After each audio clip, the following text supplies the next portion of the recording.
J'arrive au... je te mens pas, là. J'arrive au Tours à l'Abbé, au Saguenay, donc près de Chicoutimi. Et là, il y a à peu près, je te dirais, moi j'arrive il est 6 heures.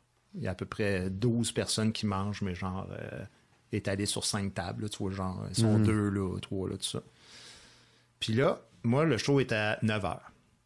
Et je vois la dame qui est là, qui nous accueille, elle fait « Salut! » Bonjour, je suis Guy Nantes, moi qui fais le show. Je dis, hey, prépare-toi et t'embarques, là. Là, je dis, non, c'est à 9 heures qu'on m'avait dit de... Elle dit, non, à 9 heures, il y a une compétition d'habits de skidoo, un défilé d'habits de skidoo. Fait que on va prendre les habits de skidoo à la place, ça va intéresser plus le monde. Toi, tu passes tout de suite. Là, je dis, ben, je peux pas passer tout de suite. Elle dit, gars, sinon, tu t'en retournes chez vous et t'as pas d'argent. J'ai fait comme, OK. Mais là, moi, j'embarque. Ce qu'il faut comprendre, c'est que les gens qui sont là, ils sont venus souper, là. Ah, ils sont pas là pour le show. Fait que là, j'embarque. Puis là, je prends le micro, puis je dis « Salut, bonsoir tout le monde. » Écoute, ils sont même pas face à moi, là. Je veux dire, moi, je suis debout, mais il y en a un qui est de face, l'autre qui est de dos, là. Ils sont face aux autres. Fait que... Puis je me suis dit, Christy, j'ai 1 heure, puis je vais avoir un standing. T'as 1 heure à faire? Ouais. Puis je me suis dit, dans ma tête, là, soit que je suis déprimé, ou soit que je me dis, ah ouais, let's go, on lâche les gars. Bon. J'ai 1 heure, puis il faut que j'aille un standing. Je te jure, j'ai eu un standing. Puis ça s'est fait tranquille. Oui, parce que je leur ai expliqué à un moment donné. J'avais dit, écoutez, là, moi, je suis venu ici de Montréal, là, t'as supposé être à 9 heures. Là, vous allez au moins être assez poli pour manger du même bord de la table. Fait que là, je les ai fait déplacer, tu sais. Là, physiquement... Ah, fait qu'au moins, ils t'écoutaient, tu sais. C'est ça, là, physiquement, c'est ça. Non, mais je leur ai dit, là, faites juste, je vous demande rien. Riez même pas. Mangez votre poulet, là. Faites juste me faire face, puis tout ça. À un moment donné, le repas achève. Écoute, il y a un riz, là, 2... Puis à la fin, il dit, le gars, il a fait son effort, il a fait sa job. Ben, le drame... c'est qu'à 9 heures, il y en a qui viennent pour voir le show d'humour. Puis moi, ben, j'étais encore dans la place parce que comme je suis au Lac-Saint-Jean, au Saguenay, ben, je me retourne pas chez nous. J'ai une chambre, puis la chambre, c'est un étage au-dessus, c'est la même bâtisse. Fait que je suis assis dans le bar, puis là, il y a plein de monde qui arrive, ils sont fâchés après moi parce que je fais pas le show. Mais c'est l'autre con qui t'a ben, dit. Là, je dis, moi, je peux pas, il est fini le show déjà. Là, c'est des habits de skidoo. Là.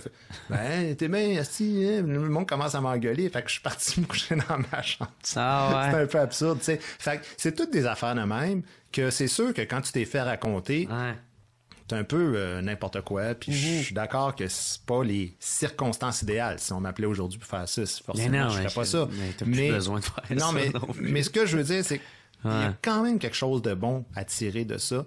Ben oui. Puis, je parle pas juste de ça dans le milieu de l'humour. Là. Je parle de ça dans tout. Je trouve qu'à cette heure, on est toujours, comme société, axé sur faut pas se faire brusquer, faut pas se... La vie, c'est un combat. À un moment donné, il faut se battre. Puis, faut trouver une façon de faire les affaires, même si ce qui se présente, tu pensais qu'il arriverait ça, il n'est pas arrivé ça, mais OK, si tu t'en vas là, c'est un peu comme quand t'es pris dans le trafic, là, ben, tu fermes pas le moteur puis tu te mets à pleurer, là. À un moment donné, il faut que tu sois là puis tu ailles à l'autre point puis tu te dis, bon, ben, faut que je trouve une manière de sortir, tu sais. Ça, je trouve, ça décrit bien la génération des millennials.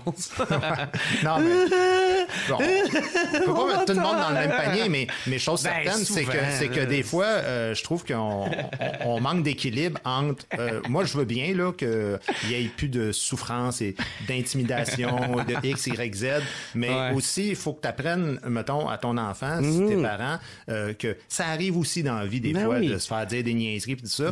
Et chose certaine, l'inacceptable est inacceptable, mais il faut pas non plus que chaque fois qu'il y a quelque chose qui fais pas ton affaire, que tu deviennes une espèce de feluette qui se met à être complètement paralysée, tu sais, parce que tu seras plus rien dans la vie. Et tu vas juste faire en sorte que tu vas te victimiser tout le temps et tu vas devenir victime de toi-même. Ben oui, c'est ça, exactement. Tu vas juste te trouver des raisons de rien faire. Fait que, tu sais, des fois, il faut être tough, puis des fois, faut manger de la merde, puis faut porter ses culottes. Non, mais tu comprends ce que je veux dire, c'est que si on est trop, non, il y a rien de grave, puis tout ça, on laisse passer des affaires qui n'ont pas de sens, puis c'est pas ça qu'on veut.